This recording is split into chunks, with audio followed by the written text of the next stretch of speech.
اس کے پرستاروں کی ایک طویل فہرست تھی جو اسے سنتے تھے اور اسے چاہتے تھے۔ مزہ تو امید کی منگنی پر بھی بہت آئے گا۔ انکل فیضان کی فیملی بہت سلجھی ہوئی ہے۔ عاشر نے مسکرانے کی کوشش کی۔ کیا مطلب ہے تمہارا؟ ریان نے ابرو چڑھا کر پوچھا۔ انکل فیضان کے بیٹے مہران کا پرپوزل امید کے لیے آیا ہے، پاپا کو کوئی اعتراض بھی نہیں ہے۔ تحریم نے بات آگے بڑھا کر عاشر کو مشکل سے نکالا۔ یہ کیسے ہو سکتا ہے؟ اور پھر دادی، امی اور بابا نے کچھ نہیں کیا؟ وہ تیز لہجے میں کہتا اپنی جگہ سے اٹھ گیا۔ سب کو اعتراض ہے اس رشتے پر، مگر چاچو امید کی شادی تم سے نہیں کریں گے کیونکہ ہم دونوں آپس میں بھائی ہیں۔ عاشر بولا، واٹ ربش، میں ابھی جا کر دادی سے بات کرتا ہوں۔ یہ اچانک وہ امید کی زندگی میں اتنا عمل دخل کیوں دینے لگے ہیں؟ وہ تیز لہجے میں کہتا ہوا سیڑھیوں کی جانب بڑھ گیا۔ دھار سے دروازہ کھول کر وہ کمرے میں داخل ہوا۔ اندر موجود دادی اور آمنہ بیگم اس کے انداز پر ہال گئی۔ کمرے میں خاموشی تھی۔ ریان کی آمد نے کمرے کے ماحول میں ارتعاش پیدا کیا۔ کیا ہوا بیٹا؟ آمنہ بیگم نے غور سے بیٹے کو دیکھا جو غضب و غضب سے بھرا ہوا تھا۔ عاشر بتا رہا ہے کہ چاچو نے امید کی منگنی مہران سے کرنے کا فیصلہ کیا ہے۔ اس کی آواز قدرے بلند تھی۔ امید اس کی بیٹی ہے، ہم اسے مجبور نہیں کر سکتے۔ آمنہ بیگم نے دبے دبے لہجے میں کہا، ہم انہیں مجبور کیوں نہیں کر سکتے؟ آج تک انہوں نے امید کی کون سی ذمہ داری اٹھائی ہے جو اب اپنی سی کر رہے ہیں؟ آپ انہیں بتائیں گی یا میں جا کر کہوں کہ امید صرف ریان وقت کی دلہن بنے گی؟ اس نے بیڈ کے نزدیک پڑی کرسی کو ٹھوکر ماری۔ بیٹا خود کو پرسکون رکھو، تم ہرگز بے حیات سے بات مت کرنا، میں خود دیکھ لوں گی۔ سن رہے ہو نا میری بات؟ آمنہ بیگم نے اس کے پاس آ کر اس کے کندھے پر ہاتھ رکھا جبکہ دادی بت بنی بیٹھی تھی۔ ان کے انداز میں بے چارگی نمایاں تھی۔ ایک طرف بیٹا تھا تو دوسری طرف پوتا۔ ایک بات یاد رکھیے گا آپ دونوں، امید اگر کسی اور کی ہوئی تو میں اس شخص کی جان لے لوں گا۔ وہ آمنہ بیگم کا ہاتھ جھٹک کر باہر نکل گیا جبکہ دونوں ساس بہو ایک دوسرے کو دیکھ کر رہ گئی۔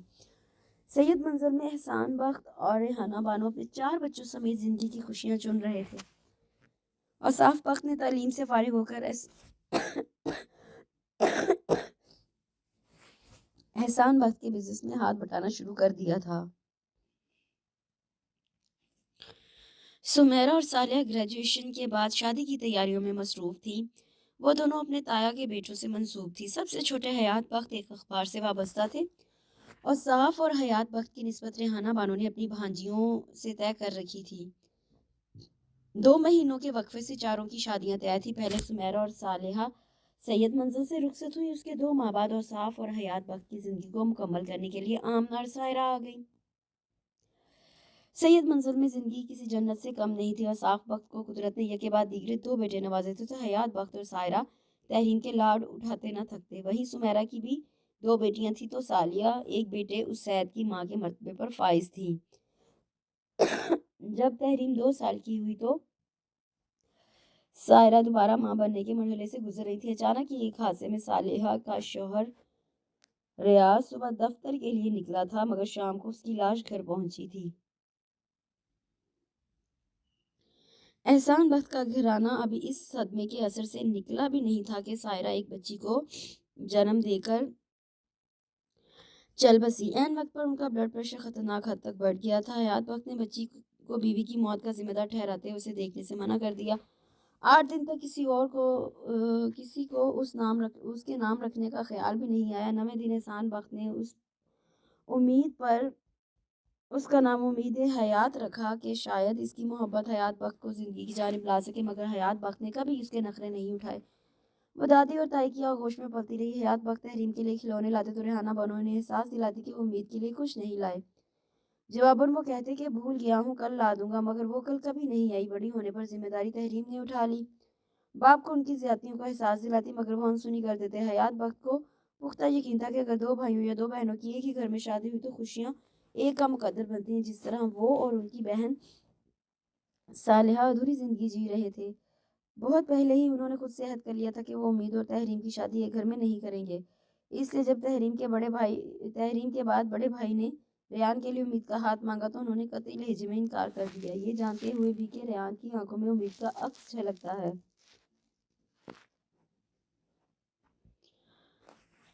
انہی دنوں جب ریان میٹرک میں تھا، احسان بخت ایک رات سوئے تو سوتے رہ گئے۔ یہ صدمہ بھی بڑا تھا مگر رفتہ رفتہ سب سنبھل گئے۔ عاشر بہت دھیمے مزاج کا تھا، اس کے برعکس ریان حد درجہ نازک مزاج تھا۔ جتنی دیر وہ گھر میں رہتا آمنہ بیگم اس کے پیچھے ہلکان ہوتی رہتی تھی۔ دوران تعلیم ہی اس نے FM ریڈیو جوائن کر لیا تھا جہاں سے وہ کبھی شام میں تو کبھی لیٹ نائٹ کے پروگرام کرتا، سو گھر پر واپسی بھی دیر سے ہوتی تھی۔ امید جو دیر تک جاگنے کی عادی تھی، تائی جی کی پریشانی کا خیال کر کے اس نے ریان کے رات کے کھانے کی ذمہ داری خود لے لی۔ ان دنوں وہ میٹرک میں تھی۔ رفتہ رفتہ ریان کے سارے کام وہ اپنے ذمہ لیتی گئی۔ اسے تائی جی کا ریان کے پیچھے ہلکان ہونا اچھا نہیں لگتا تھا۔ وہ اکثر عاشر کا ریان سے موازنہ کرتی تھی۔ عاشر اپنے کپڑے بھی خود پریس کرتا تھا۔ بے وقت چائے پینے کا موڈ ہو تو چائے بھی وہ خود بنا لیتا تھا۔ نہ ماں کو پریشان کرتا تھا، نہ ہی ان دونوں بہنوں کو اس نے کسی کام سے پکارا تھا، جبکہ ریان کو تو پانی پینے کے لیے بھی کچن تک جانے کی زحمت گوارا نہیں ہوتی تھی۔ امید کی نسبت تحریم بہت لاؤبالی تھی۔ IR میں ماسٹرز کرنے کے بعد اس نے حیات بخت کے ساتھ ان کا اخبار جوائن کر لیا تھا، جبکہ ریان نے MBA کے بعد اردو ادب میں ماسٹر کیا تھا اور اب ایک پرائیویٹ کالج میں اردو ادب پڑھاتا تھا۔ شام کے وقت وہ بھی حیات بخت کے اخبار کے دفتر حاضری لگاتا تھا۔ امید کے معاملے میں چاچو سے اختلاف اپنی جگہ، لیکن بطور جرنلسٹ کے وہ چاچو کو آئیڈیلائز کرتا تھا۔ اسے اپنی مرحومہ چاچی پر بھی رشک آتا، جن کی محبت میں حیات بخش نے خود پر ہر خوشی کا دروازہ بند کر رکھا تھا۔ البتہ امید کے معاملے میں وہ انہیں کوئی رعایت دینے کے لیے تیار نہیں تھا۔ وہ اس بات کا کسی حد تک اندازہ حیات بخت کو بھی تھا۔ امید حیات ڈیوٹی روم میں موجود تھی۔ وہ آف کر چکی تھی۔ چارج اس نے ڈاکٹر ریمشا کو دے دیا تھا۔ ریمشا سمیرا پھپھو کی بیٹی تھی۔ دونوں تقریباً ہم عمر تھیں اور دونوں نے ساتھ ہی ڈاؤ میڈیکل کالج سے پڑھا تھا۔ اس ہسپتال میں بھی دونوں ساتھ تھیں، بس دونوں کی ڈیوٹی کے اوقات مختلف تھے۔ امید گاڑی کا انتظار کر رہی تھی جو اسے گھر سے لینے کے لیے آنے والی تھی۔ نرس نے اندر جھانک کر اسے گاڑی کی آمد کا بتایا تو وہ بیگ سنبھال کر باہر آ گیا۔ ہسپتال کے احاطے میں ریان کی کرولا دیکھ کر اسے جھٹکا لگا۔ ریان فرنٹ ڈور کھولے اس کا منتظر تھا۔ اکرم نہیں آیا؟ اس نے گاڑی میں بیٹھنے کے بعد ڈرائیور کی بابت پوچھا۔ میں نے اسے منع کیا تھا آنے سے۔ مجھے تم سے کچھ ضروری بات کرنی ہے۔ ایسی کیا بات ہے جو گھر پر نہیں ہو سکتی؟ بتا رہا ہوں نا۔ وہ گاڑی سٹارٹ کر کے ہسپتال سے باہر نکالنے لگا۔ امید نے ایک نظر اس پر ڈالی۔ بلو جینز اور فل سلیوز کی بلیک شرٹ پہن رکھی تھی۔ بال ہوا سے کچھ بکھر گئے تھے۔ چاچو نے مہران کے معاملے میں تم سے رائے لی ہے؟ اس کی توجہ ونڈ اسکرین کی جانب مرکوز تھی۔ چہرے پر سنجیدگی کی دبیز تہ جمی ہوئی تھی۔ نہیں۔ امید نے اپنے ہاتھوں کی لکیروں کو ایک نظر دیکھا۔ تم انہیں بتا دو کہ تم مہران سے شادی نہیں کرنا چاہتی ہو، تم ریان بخت سے شادی کرو گی۔ وہ مستحکم لہجے میں بولا۔ ریان، میں پاپا سے ایسی کوئی بات نہیں کرنے والی، نہ ہی میں نے تم سے کوئی بھی کبھی وعدہ کیا ہے۔ تم ہوش میں ہو امید؟ معلوم ہے تم کیا کہہ رہی ہو؟ اس نے ایک دم بریک لگائے تو گاڑی بری طرح ہلتے ہوئے رک گئی۔ امید نے بمشکل خود کو آگے کی طرف گرنے سے بچایا۔ کیا مسئلہ ہے تمہارا؟ وہ چیخ پڑی۔ تم مسئلہ ہو میرا امید حیات۔ اگر تمہاری خلوت میں کوئی آئے گا تو وہ صرف ریان بخت ہوگا، کسی دوسرے کو میں تمہارے نزدیک گوارا نہیں کر سکتا۔ وہ اس کی آنکھوں میں جھانکتے ہوئے بولا۔ اس کے لفظوں کی گہرائی امید کی ہتھیلیوں کو نم کر گئی۔ ریان، سمجھنے کی کوشش کرو، میں اپنی طرف سے پاپا کو کوئی دکھ نہیں دینا چاہتی۔ وہ پہلے ہی کتنے اکیلے ہیں۔ اس نے اپنے تئیں سمجھانے کی کوشش کی، مگر مقابل ریان بخت تھا جو پہلے ہی سب کچھ سوچ اور سمجھ چکا تھا۔ ٹھیک ہے، اب جو بھی کرنا ہے میں خود کر لوں گا۔ اس نے گاڑی سٹارٹ کر کے نظریں سڑک پر جما دی، جبکہ امید اس کے اگلے قدم کے بارے میں سوچنے لگی جو یقیناً گھر کے سکون کو تہوالہ کرنے والا تھا۔ ریان کے مزاج سے وہ بخوبی واقف تھی۔ اگلے 15 منٹ کے بعد گاڑی شہر کی مختلف سڑکوں پر سے ہوتی ہوئی شہر سے باہر جانے والے رستوں پر رواں ہوئی تو امید کے ہاتھوں کے طوطے اڑ گئے۔ ریان، تم مجھے کہاں لے جا رہے ہو؟ اس کا لہجہ لرز رہا تھا، پیروں پر کپکپاہٹ طاری تھی، جبکہ ریان بے حد پرسکون انداز میں گویا ہوا۔ تمہیں کڈنیپ کر کے شہر سے باہر لے جا رہا ہوں۔ میرے دوست کا فارم ہاؤس ہے شہر سے 120 کلومیٹر کے فاصلے پر۔ تمہیں وہیں رکھوں گا۔ جب چاچو ہماری شادی کے لیے رضامند ہو جائیں گے تو تمہیں واپس لے آؤں گا۔ اس نے ایک نظر امید کے چہرے پر ڈالی جہاں ہوائیاں اڑ رہی تھی۔ ریان، تم ٹھیک نہیں کر رہے ہو، یہ اس مسئلے کا حل نہیں ہے، اس نے بےچارگی سے کہا۔ میرے نزدیک تو یہی حل ہے، کیونکہ امی نے مجھے براہ راست چاچو سے اس موضوع پر بات کرنے سے منع کیا ہے۔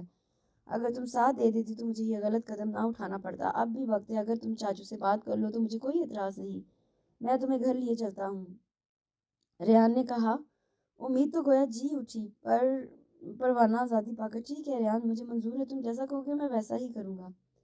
میں آج رات اسلام آباد جا رہا ہوں، 1 ہفتے کا کام ہے مجھے وہاں پر۔ میں واپس آؤں تو یہ مہران والا معاملہ ختم ہو چکا ہو۔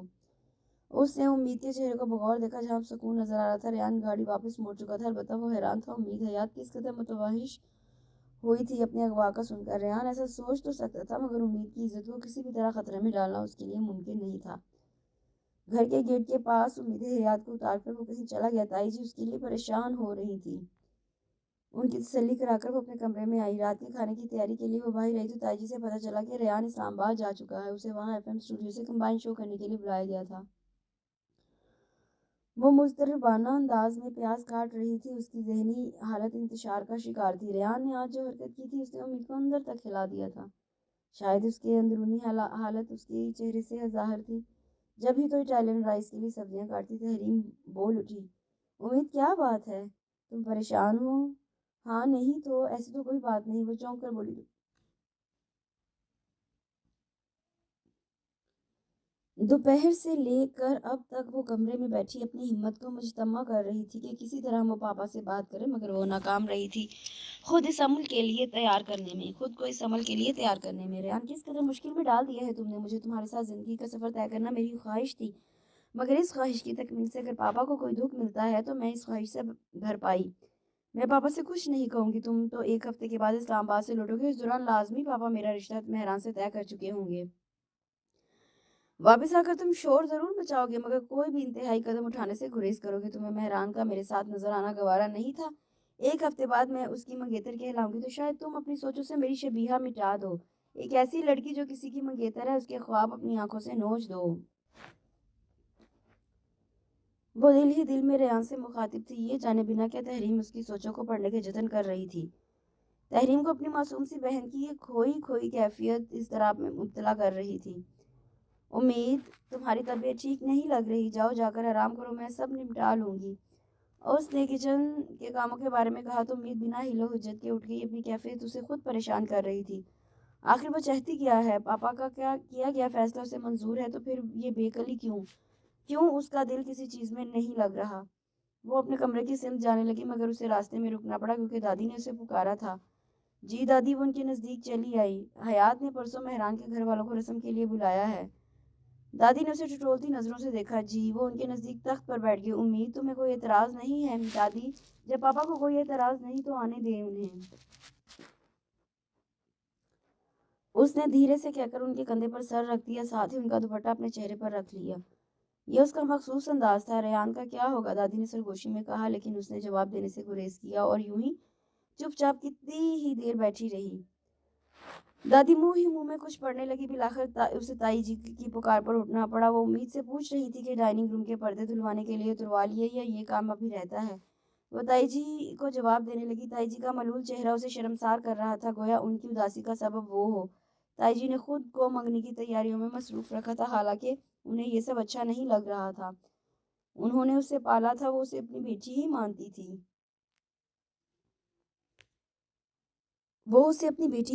چاہتی تھی کہ وہ بھی تحریم کی طرح ہمیشہ اس گھر میں رہے ان کی نظروں کے سامنے، لیکن حیات بخت نے ان کی ساری سوچوں کو ملیا میٹ کر دیا تھا۔ منگنی والے دن دونوں پھپھو کی فیملی صبح ہی آ گئی تھی، جبکہ خنسا رات ہی آ گئی تھی۔ اسے عربی اور سوڈانی مہندی لگانے میں مہارت تھی، موقع سے فائدہ اٹھاتے ہوئے اس نے اپنی مہارت امید پر بھی آزمائی تھی۔ شام تک ٹھیک ٹھاک رونق لگ گئی تھی۔ حیات بخت کے دوستوں کی فیملیز بھی آئی ہوئی تھی۔ مہران کی طرف سے تقریباً 30 افراد آئے تھے۔ لان میں کھانے کا انتظام کیا گیا تھا۔ مہران نے امید کو انگوٹھی پہنا کر رسم پوری کی۔ امید نے سسرال سے آیا ہوا آسمانی جوڑا پہنا ہوا تھا، ہلکے میک اپ میں وہ بہت دلکش دکھائی دے رہی تھی، لبوں پر مسکان سجائے وہ ماحول کی رونق کو دیکھتے ہوئے اپنے اندر پھیلے ہوئے سناٹے کو سمجھنے کی کوشش کر رہی تھی جو اس کے پورے وجود کو اپنی لپیٹ میں لینے کے لیے کوشاں تھا۔ جانے سے پہلے مہران نے تحریم سے امید کا سیل نمبر لیا تھا۔ اس شب امید اجالا پھیلنے تک آنکھوں میں نیند کو کھوجتی رہی۔ ٹھیک 1 ہفتے بعد شام کے وقت جب ریان بخت نے سید منزل میں کی پورچ میں گاڑی آ کر رکی تو بلا ارادہ اس کی نظریں دائیں لان گئیں۔ کین کی کرسی پر براجمان امید، حیات اور مہران کو دیکھ کر وہ ٹھٹک گیا۔ اندر سے طیش کی ایک شدید لہر اٹھی جس نے اس کے پورے وجود کو اپنے لپیٹ میں لے لیا۔ انابی لبوں کو کچھ دیر دانتوں میں دبائے وہ گاڑی کے پاس رک کر ان کو دیکھتا رہا۔ امید خود کو انجان ظاہر کرتے ہوئے مہران کی جانب متوجہ تھی، مگر دل میں خوف موجزن تھا کہ ریان کا رد عمل کیا ہوگا۔ ریان ان کی جانب آنے کی بجائے تیز قدموں سے اندرونی عمارت کی طرف بڑھ گیا۔ مہران پوچھ رہا تھا، امید یہ آپ کے کزن ریان بخت ہی تھے نا؟ FM کے پریزنٹر بھی ہیں۔ جی یہ ریان ہی ہیں، اسلام آباد گئے تھے، آج وہیں سے لوٹے ہیں۔ وہ خامخواہ شرمندگی محسوس کرنے لگی۔ اوکے امید، میں اب چلتا ہوں، پھر کل شام میں ملتے ہیں، میں نے انکل حیات سے اجازت لے لی ہے۔ وہ اٹھ کھڑا ہوا، لیکن اس کے الفاظ امید کو نئے سرے سے تکلیف میں مبتلا کر گئے۔ اس شخص کی سنگت میں وقت بتانا اس کی روح تک کو بوجھل کر دیتا تھا، نہ جانے کیوں، حالانکہ بظاہر یہ شخص مہران احمد بے حد مہذب تھا، انداز میں رکھ رکھاؤ نمایاں تھا، پھر بھی اس کی قربت امید کو تکلیف دیتی تھی۔ کوئی احساس دل کو کھرچنے لگتا۔ ایک صدا دل سے ابھرتی تھی، یہ شخص میرے لیے نہیں اترا ہے۔ وہ اس صدا سے پیچھا چھڑانے میں ادمئی ہو جاتی تھی۔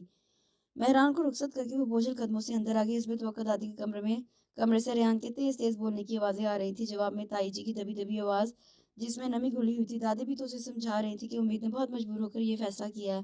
امید تلخی سے مسکراتے ہوئے اپنے کمرے کی جانب بڑھ گئی۔ پاپا کی خوشنودی کے لیے اس نے یہ فیصلہ کیا تھا۔ اب جا کر حیات بخت کے لبوں نے مسکرانا سیکھ لیا تھا۔ امید کو یہ مسکراہٹ بہت اچھی لگی مگر نامانوس لگتی تھی۔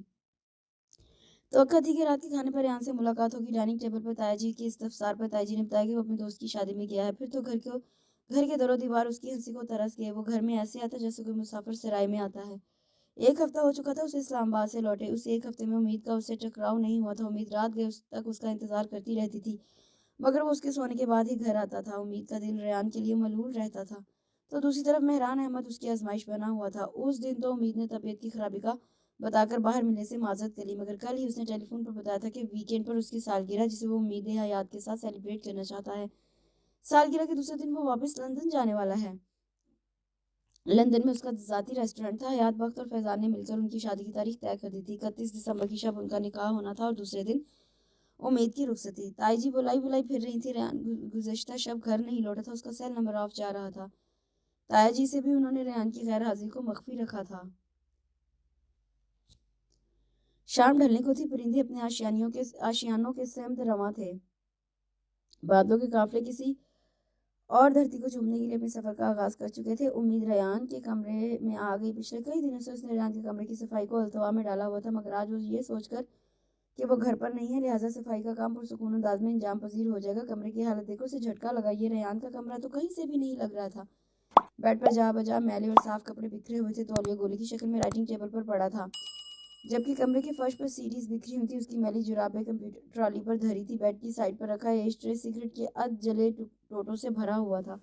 سب سے پہلے اسے اپنا دوپٹہ اتار کر صوفے پہ رکھا اور پھر صفائی کا آغاز بیڈ سے کیا۔ صاف کپڑے اٹھا کر اس نے سلیقے سے وارڈروب میں رکھے اور میلے کپڑے ایک سائڈ پر کیے۔ واش روم میں بھی میلے کپڑوں کا ایک انبار اس کے انتظار میں براجمان تھا۔ جسے اٹھا کر وہ باہر نکلی تو ٹھٹک گئی۔ ریحان اپنی پاکٹ سے اپنا مخصوص سامان نکال کر دراز میں رکھ رہا تھا۔ کتنے دن بعد امید نے اسے دیکھا تھا۔ بے ساختہ ہی اس کی آنکھیں لبالب پانیوں سے بھر گئیں۔ کتنا تھکا تھکا لگ رہا تھا۔ وہ بلو جینز اور اسکائی بلو شرٹ میں ملبوس تھا جس کی فل آستینیں کونیوں تک فولڈ کی ہوئی تھی، البتہ شرٹ کے اوپری 2 بٹن کھلے ہوئے تھے۔ ہلکی بڑی ہوئی شیو اس کی پریشانی کی مظہر تھی۔ امید کو اپنے کمرے میں موجود پا کر اس نے لب بھینچ لی اور پھر آہستہ روی سے اس کی جانب بڑھنے لگا۔ آنکھوں میں ایک دم سرخی تیرنے لگی۔ امید کو اپنے دوپٹے کی غیر موجودگی کا احساس ہوا تو اس نے ریحان کے کپڑے ایک سائڈ پر پھینک کر دوپٹے کی تلاش میں نظریں دوڑائیں۔ دوپٹہ اسے صوفے پر نظر آیا تو وہ اس کی جانب بڑھنے لگی مگر راستے میں ہی ریحان نے اس کا بازو تھام کر اسے اپنی جانب کھینچ لیا۔ وہ بری طرح خجل ہو گئی۔ ریحان یہ کیا حرکت ہے؟ وہ ہکلائی۔ یہ تو تم مجھے بتاؤ گی کہ تم نے کیا حرکت کی ہے۔ امید حیات کہا تھا نا میں نے کہ تمہاری خلوت میں میرے سوا کوئی نہیں آئے گا، میں نہیں آنے دوں گا۔ پھر تم نے میرے منع کرنے کے باوجود اس لندن پلٹ سے رشتہ کیوں جوڑا بتاؤ؟ جواب دو۔ اس کی سانسوں کی تپش امید اپنے رخساروں پر محسوس کر رہی تھی۔ اس کے کھلے ڈلے الفاظ امید کی پیشانی کو عرق-آلود کر گئے تھے۔ تمہارے نام کے ساتھ ریحان بخت کا نام جڑے گا، سنا تم نے؟ اور خبردار میرے کسی کام کو ہاتھ لگانے کی کوشش کی تم نے؟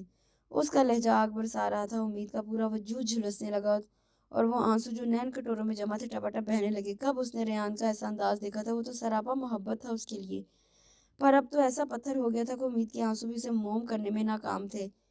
اب بھی وہ امید کے حصول سے دستبردار نہیں ہوا تھا۔ دفع ہو جاؤ یہاں سے اور دوبارہ اس کمرے میں قدم اس وقت رکھنا جب تم میری دلہن بنو۔ اس نے ایک جھٹکے سے امید کو خود سے دور کیا۔ وہ ایک دم لڑکھڑا گئی، پھر سنبھلتے ہوئے ایک بھیگتی نظر اس شعلہ جوالا بنے شخص پر ڈالی، بنا دوپٹہ لیے اپنے کمرے میں آ گئی۔ ریحان کے اس روپ نے اس کے اندر توڑ پھوڑ مچا دی تھی۔ دادی، آپ نے بھی میرا ساتھ نہیں دیا، روکا کیوں نہیں اپنے لاڈلے کو؟ یا پھر مجھے ہی اطلاع کر دیتی، میں سب کچھ چھوڑ کر آ جاتا، کچھ کر کرا کر منگنی رکوا دیتا۔ رات کے اس پہر جب گھر کا ہر فرد خواب خرگوش کے مزے لے رہا تھا، ایسے میں وہ دادی کے کمرے میں ان کی گود میں منہ چھپائے شکواں کے نہ تھا۔ امید کو تو میں بالکل بھی معاف نہیں کروں گا۔ کتنا سمجھایا تھا، اسے ڈرایا بھی تھا کہ وہ منگنی سے انکار کر دے مگر اسے تو بس آنسو بہانا ہی آتے ہیں۔ ریحان کے تصور کے پردے پر اس کی بھیگی بھیگی آنکھیں لہرائیں جبکہ دادی حیرت سے ریحان کو دیکھنے لگی۔ امید تو بہت ضبط والی تھی، آنسو بہانے کی تو اسے عادت نہیں تھی۔ امید نے تو کبھی اپنی ذات سے کسی کو دکھ دینے کی کوشش نہیں کی، سب کا خیال رکھتی ہے میری بچی۔ دادی نے سائڈ لی۔ دادی میں نے کسے دکھ دیا ہے؟